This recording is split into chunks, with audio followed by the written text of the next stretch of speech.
السلام عليكم، كنتمنى تكونوا بخير وعلى خير وصحه جيده. اليوم ان شاء الله غادي نشارك معكم الكرعين ديال الغنمي بالحمص والزبيب كيف ما كتشوفوا.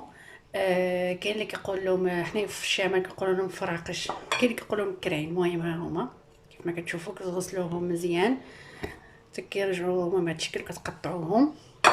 وهنا كنحتاجوا الحمص، ولكن انا قشرته، بغيت زعما القشره عملوه. هي كيقولوا مفيده ولكن كتجيني شويه ثقيله. وهنا واحد البصله تكون كبيره مقطعه، بغيتو تشلضوها ولا المهم يعني تقطعوها صغيره ولا تقطعوها بهذا الشكل هذا. وهنا كنحتاجوا شويه ديال الكمون، وهنا السكينجبير، وهنا الخرقوم كركم، وهنايا الابزار ها هو هنايا ما كيبانش، المهم غروفه صغيره. وهنايا الفلفله حمراء، كاين اللي كيقول لها الشاونيه، المهم فلفله حمراء، حنا كنقولوا لها التحميره.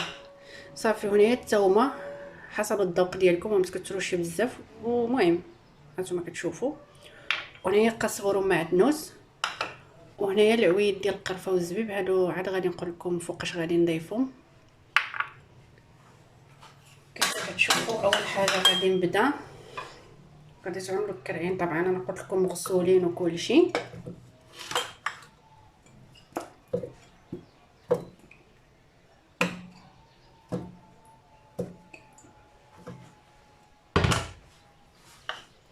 صافي هنا غادي نضيف الربيع، يعني قزبر ومعدنوس.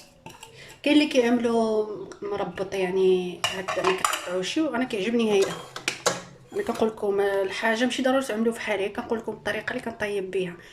وهنايا غادي نضيف البصله والثومه غادي نحكها.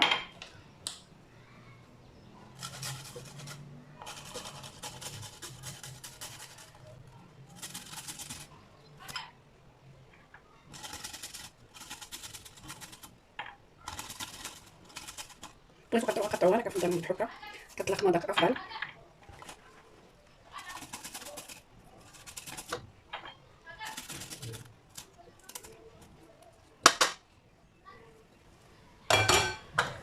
صافي هنايا غادي نجيو للتوابل. انا قلت لكم سكينجبير، الخرقوم، الابزار، فلفله حمراء، وشويه ديال الكمون.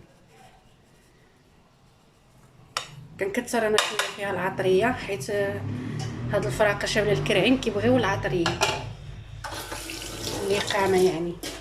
كاين اللي كيقول لي قامه اللي قامه اتاي. المهم هنايا الحمص ما غنضيفوش دابا حتى تيطيبوا نص طيبه، لان هذا غادي يطيب دغيا. وحتى الزبيب ما نضيفوش دابا. القرفه واخا نضيفها دابا ماشي مشكل. العويد ديال القرفه، وعاد غادي نضيف الزيت.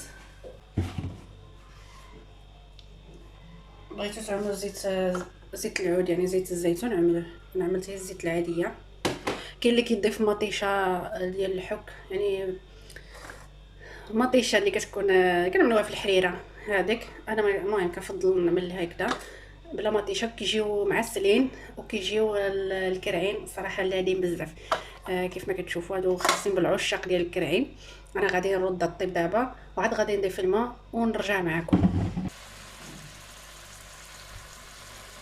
وهنا غادي نضيف الملحه.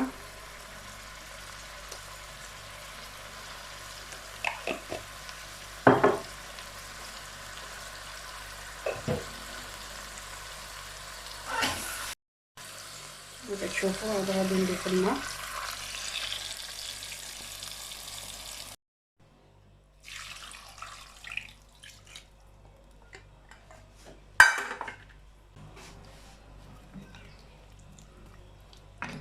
صافي هنا غادي نخليوهم كيطيبوا.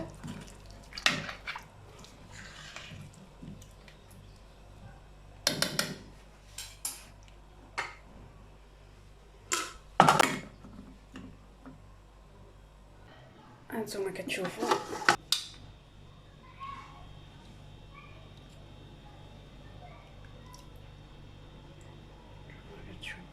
طايب.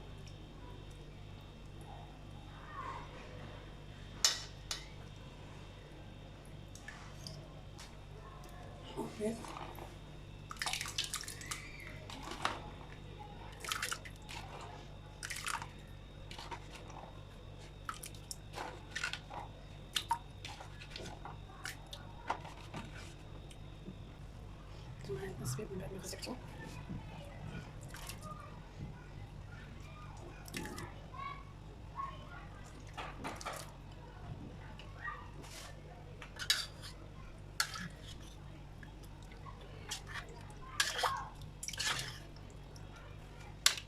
هنايا من بعد ما ضفت الحمص والزبيب غادي نرجع الكرعين يطيبوا. حطيت الحمص وحيت الكرعين طابوا كيف ما شفتوا معايا. وهنايا من بعد ما طابوا خليت فيهم شويه ديال المرق، حيتاش المريقه ديال الكرعين اولا الكرعين بصفه عامه سواء بقري ولا الغنمي خصو يبقى فيهم شويه ديال المرق، حيت داك المرق كيكونوا مفيدين واصلا كيجيو خاسرين. يعني عكس الطياب ديال الدجاج واللحم اللي كيجيو خص ضروري يجي مدغمر، الكرعين لا خص تخليو شويه ديال المرق. اصلا المرق ديالهم مفيدين، كيجيو فيهم داك الليكيد ولا داك النخاع اللي كيكون في الكرعين، كيعسل اولا كيعلك ديك المريقات، وكيجي المرق ديال الكرعين لذيذ بزاف. كاين ناس العشاق ديال الكرعين يسمحوا لي بزاف اذا شهيتم، حتى الناس اللي كيتوحموا سمحوا لي. وكنتمنى الطريقه تكون نالت الاعجاب ديالكم. انا شاركت معكم الطريقه ديال الكرعين حيت واحد المتابعه قالت لي اي حاجه طيبتيها شاركه معنا، وانا بغيت نشارك معكم الطريقه. انا طيبته من ماما وبغيت نشارك معكم طريقتي اللي سهله وبسيطه وما فيهاش شي حاجه اللي اللي صعيبه. بالنسبه للناس اللي ما كتعجبوش الحلاوه مع ملح مع الحلاوه ما يضيفوش الزبيب. انا الزبيب انا كتعجبني ديك المذاق ديال الحلاوه مع ملوحيه. عملت الزبيب الزبيب صراحه كيمل لذة في الكرعين. وبالنسبه للزبيب اختياري، بغيتو زيدوه بغيتو ما تزيدوهش صافي عملوا لي الحمص بارك. صافي هذا هو الشكل ديالو النهائي. كنتمنى طريقتنا الاعجاب ديالكم. جربوا هذه الطريقه، انا عارفه كاين ناس كيعرفوا يطيبوهم وكاين ناس ما كيعرفوش. جربوا الطريقه ديالي اولا كنتو كطيبوهم بطريقه مختلفه كتبوا لي في التعليقات.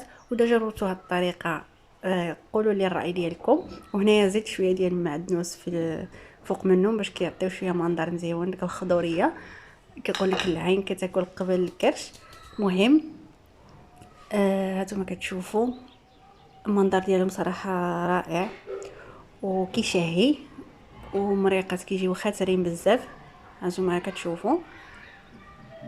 وبالنسبه لنا اذا كنتوا وصلتوا لهاد المرحله من الفيديو كنتمنى ما تنساوش لايك يعني جيم وتبارطاجيو الفيديو. واذا كنتوا اول مره كتزوروا القناه ديالي ولا اول مره كتشوفوا لي شي فيديو، اذا عجبتكم القناه خليو لي اشتراك ديالكم يعني ابوني. وصافي هادشي اللي كاين. كنتمنى ما نكونش طولت عليكم، ومع السلامه وخليتكم في امان الله وحفظه.